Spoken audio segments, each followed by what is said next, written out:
This program contains images that some viewers may find distressing. Viewer discretion is advised.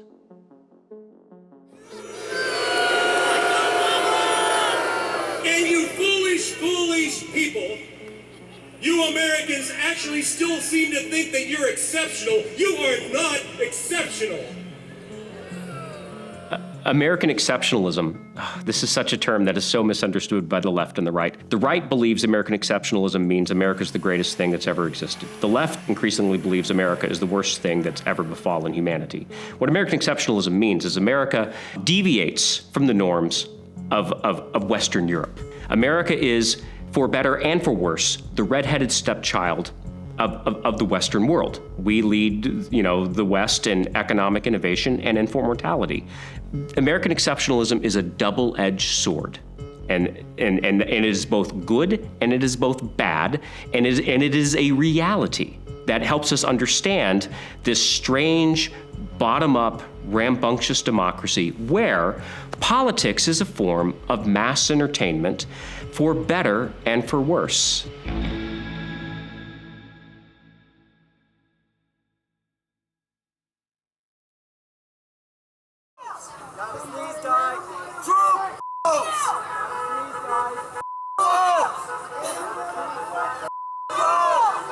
As a foreigner in these lands, I'm struck by how prominent and divisive political identity is in American daily life. I said, now, Burr, it's cold out here. There must be some snowflakes in the atmosphere. I said, now, Burr. Is this snowing? Look up there. Is this snowing? Where the hell they come from? They don't supposed to come out to the winter. And because Republicans don't want to engage with the truth of who we are, they like to lie about who we are. And I say this and I mean this.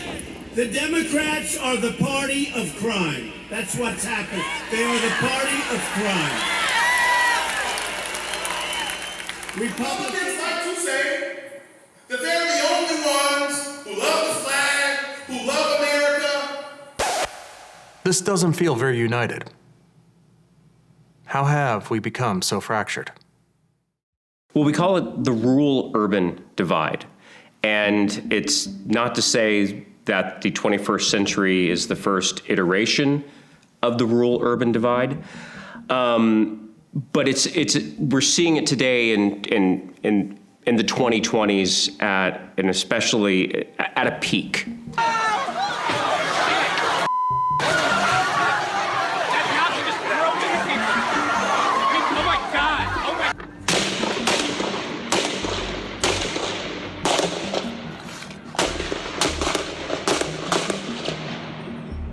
America in the 19th century was an overwhelmingly rural and overwhelmingly Protestant America. In the late 19th century, you have an America that's becoming urban and immigrant, and particularly Catholic and Jews. And so in the late 19th century, we see the urban-rural divide that we see today. We see the first iteration of this political, because it's a cultural clash, okay? Whereas 100 years ago, rural Protestants very much thought of themselves at the center of American culture, the center of American politics. Thomas Jefferson, who was his ideal American, it was the yeoman farmer. By the early 20th century, you have an urban immigrant America that has displaced this Protestant rural America with a Catholic and Jewish urban America that is at the center of American life and is so much more prosperous, right? So it's a cultural and political clash that we've been seeing developing over the last century as rural Americans feel a very real sense of being marginalized and left behind. Extremism isn't new. We've seen far worse before. So, as everybody knows, World War II was bad. Stalinism in the Soviet Union, right? 20 million Soviet citizens murdered. The Holocaust, 12 million Europeans, 6 million Jews murdered. World War II was a cataclysm across the globe. The barbarities and the travesties of the Holocaust, Stalinism, and the Second World War were so bad that you had to change the political dynamics to forestall World War III. And there was an agreement, but this was an agreement by political elites and intellectuals on both sides of the Atlantic, on the center left and the center right. And it was essentially this: hey, center right, the fascists no longer in your political party. You chop it off at the end. They're not allowed into mainstream Republican or what we call Christian Democratic parties or the conservative parties of Western Europe. Hey, center left, the communists, they're out. Okay? What the vital center meant is that the center right and the center left are going to reach a broad agreement, some broad agreement on things like social welfare. And, JFK, by all accounts, who was at the time thought of as so liberal, by today's standards, maybe center right, or at least center, but definitely not the far liberal brand that he was being told of, because when they started getting rid of, moving away from the center, both on the right and left, it was so marginal. And now today's, I think the pendulum has swung so far between the two, and there's a bigger gap between the center. And we've forgotten all the hard-won lessons of World War II. And that, where's the vital center gone? It left with that generation. As they passed from the scenes, the political extremes on the left and right have moved back into the center. And, we're refighting the old fights of the pre-war era. So, what does this have to do with Erie? Well, this region is much more important politically than most people realize. I do believe Erie County is that microcosm of Pennsylvania and the microcosm of the country. And that's why back in the day, they used to do a lot of testing of market research here, because we are one of those communities that has just a really great mix of what the country kind of looks like. Politically, we're part of what might be called the Rust Belt with the Midwest, and these are areas of the country that seem to be closest now in presidential elections, and that's why we get a lot of attention in national politics. When you talk to people in other states and they say, well, no one ever comes to my state or my community who's running on a higher level, and here they always come. Thank you, Erie. It's good to be back in Erie. I want you to be there for Barack Obama and Joe Biden, but be there for Kathy Dahlkemper, too. Dr. Oz says stopping in Erie is crucial for his campaign. I'd like to shake your hand. How are you? We're asking for your vote. Right here in Erie. Hello, Erie. May I please have your vote? Because the folks that on the state level, the federal level, they realize that Pennsylvania is an important keystone state, and it's really a key to how the country votes. But I think the one thing that we all need to keep in mind is that while Philadelphia and Pittsburgh may help balance out the many red counties across the Commonwealth, folks cannot win statewide without Erie, Pennsylvania. And I think it's important that we realize we do have a significant role to play in determining, who wins these elections.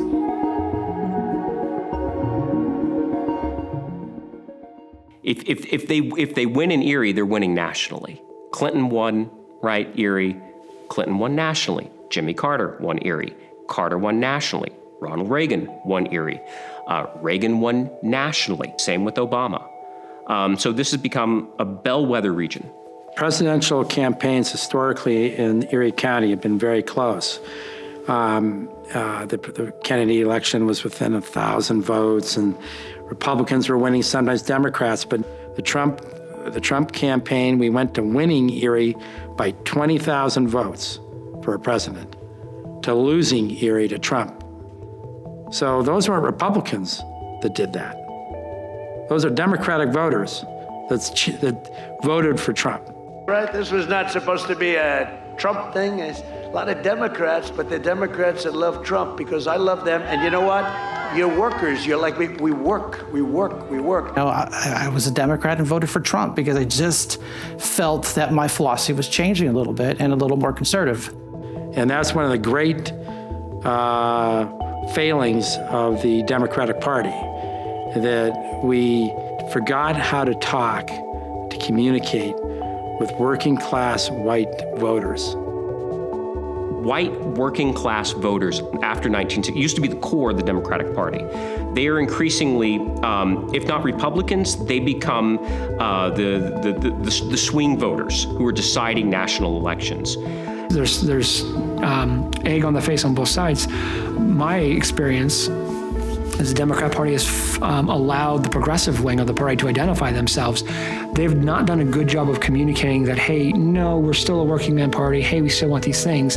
And while they do that is while they're seeing people leave the Democrat Party much more faster than the Republican or Independent. And not all those Democrats are coming to join the Republican, because now shame on the Republicans. They're, I believe, have a communication issue as well, failing to provide a value proposition. So a lot of them are saying, I don't maybe quite buy what you're peddling. I'm going to just sit here in the independents and never vote in a primary, at least in Pennsylvania. And then you start breaking it down. Erie County, is really a player on how that kind of reflects how the rest of the country is thinking. The bellwetherness of it all is we have to push into that. We have to push into it and embrace what we have here in Erie County, and that's a lot of power. And we don't understand that, and it breaks my heart on so many levels, because people deserve to know that their voice matters. They deserve to know that they can use their voice, right? And it's not just in May or November, but all the time, and that they should be using it. Yeah, this is one of the many conversations that get overlooked within our county, but at a national level, it's talked about all the time. But it's the opportunities for being on that radar, to have that attention, to get the president or the vice president or any of the secretaries to visit, to make investments in our community. It's that attention that Erie County has, that now we're sitting at a county executive roundtable with Buffalo and Los Angeles and Seattle. Erie County, Pennsylvania, why? Because they recognize it's a swing county.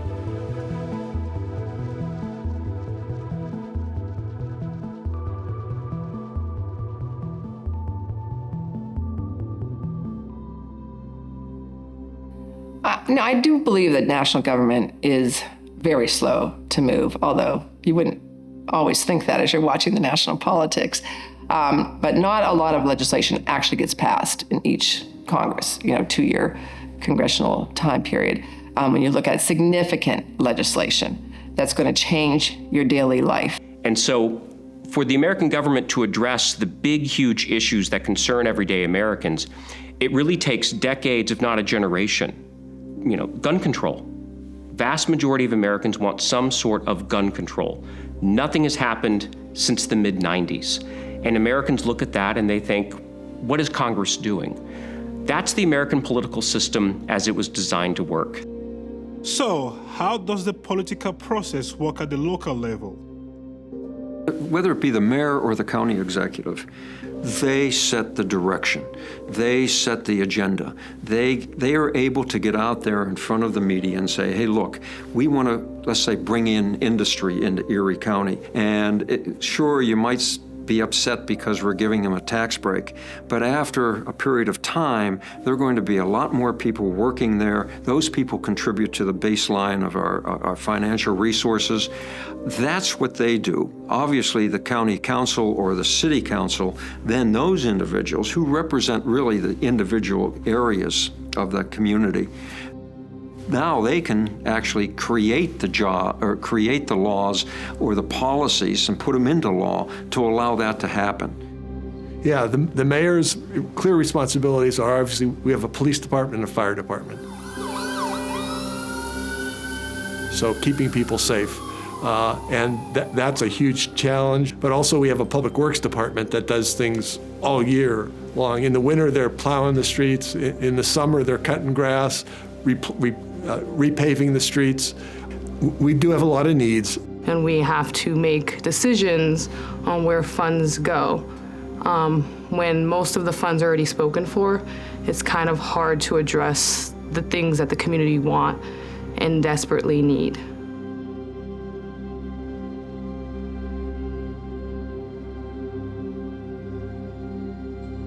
And Erie cannot progress as a city unless it has a beating heart. I always said that Erie is the heart of Northwest Pennsylvania, and we've seen an erosion of that. But you can't have a heart that beats if it's on cardiac arrest all over the place. If the center of the city, which is not downtown, it's the people that live in these neighborhoods, and it's not Frontier, it's not Glenwood, it's not above 38th Street.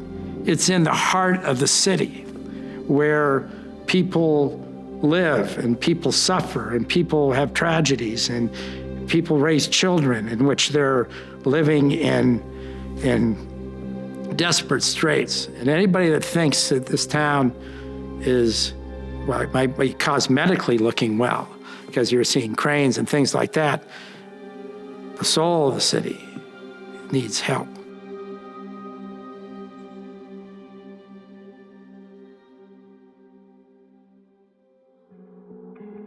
So in the city, in Erie City, we are primarily a blue, meaning a Democratic base, but we are increasing in our independent numbers. And then in the county, we see more of a higher red or Republican registration. But I wouldn't say that it's one way leaning the other, because in fact, we're seeing the independent registration increase quite dramatically over the past decade. There are some in this community that would like to pit the politics of Erie County very much as an urban-rural divide. Well, the city belongs to the Democrats and the Republicans have a lot of control in the county. But I think when we get past those divides, the same way when we look past racial divides and other things, what we find is that there is a commonality amongst the voters here in Erie County. If you have folks that are worried about poverty as an issue, those folks aren't looking at poverty necessarily as a racial topic, and they're not looking at it as an urban topic or a rural topic. I mean, you show me a person that's unhoused. If you go up to that individual and you say, hey, are you a Democrat or you're a Republican? Does it change the problem? If you come with resources, was it a Republican policy or Democrat? I mean, I've not seen a single policy that comes out of county council that says a Democratic or Republican policy like it does in the state or federal house. It doesn't exist here, and it shouldn't. If our local governance is free from party politics, then why are there so many R's and D's on our ballots? But in a state like Pennsylvania, right, which is now relatively evenly divided, that stuff matters. I mean, you know, a flip of a few thousand votes turns Erie County red or blue. And so the performance of kind of local office holders, kind of like influencing the kind of the assessment that people have of their particular political party. If Democrats are incompetent in running cities, you better believe that Democratic voters in cities are going to be looking to Republicans. And I think that although we're talking local politics, national politics, the national scene has gotten to a place to where it's not you deserve anymore. It's they don't deserve. That's too much. They don't deserve. These issues are not just rural, they're not just urban or suburban, but they are all of our issues because the people in the rural areas come in and use the city. But if our communities are not good on the outside, our urban core is not going to be good either. It's a symbiont relation between the city and the county. You know, it's not us and them, it's we. So we have to work together as a team. And there's a lot of work that goes into that. And I'm fortunate that I've got common sense county council members that are partners. And they set the politics aside. They set the Democrat aside. They set the Republican aside. In terms of politics overall, I think that regardless of what your identity or what you identify with, most people generally want the same things, I find. They want better lifestyle for their children. They want their children to have better life than them. They want them to be able to have a quality, affordable education. They want them to be able to afford health care. They want them to go to good schools. And then I don't care, I haven't met anyone yet, colleagues or people that I've worked with, peers on either side of the table who didn't want those things. And never one time do we sit down and talk about politics from a political perspective. I don't care whether my colleague's a Democrat or Republican or something in between. We don't talk about it. What we talk about is issues that affect the counties. The thing I'm most proud of everybody on county council is when we come together on a resolution or an ordinance, we can get a 7-0 vote. I mean, that's exactly what we want. We want everybody to agree. We might grumble during our caucus. We might go, I'm going to support this, but I'm not going to support it 100%, but I'm going to vote yes. That's the goal of what we want. We want a 7-0. We're here for the people, not for the party. These are kids. These are elderly people. They're unhoused people. You know, there's people with all sorts of issues. Like, it's not politics. And that's the beautiful thing about county government. Setting the bipartisan politics aside for a moment, let's explore what these elected officials do for our community. So the Office of the County Executive, I mean, this is probably the most complex office in our region. So the duties of the county executive vary. I mean, number one, you're ultimately responsible for the county's budget. We administer a $580 million plus budget annually. You know, you handle any wide array of human services, from Department of Human Services, Office of Children and Youth. It's the 911 center, it's public safety, it's the library. The health department, the prison. It's adult and juvenile probation, it's admin L. You know, but then you have, you know, the other political issues, societal issues. You have broadband infrastructure, you have economic development. I mean, it's such a broad job that I think even somebody that went and got a master's in economic development and studied this office for well over 6 years, you think that you know until you're sitting here in this very chair, and then you learn that you know that you don't know. So again, why is there so much noise over Republican this and Democrat that? You know, you can take a chef out of a kitchen and replace them with somebody else, and they're going to do things completely differently. And the flavor and the food and the approach and the process is going to change. You know, so that doesn't make the job of any previous or future executive wrong. It just makes it different. You know, you view the world through a different lens. You have different priorities, different times and places.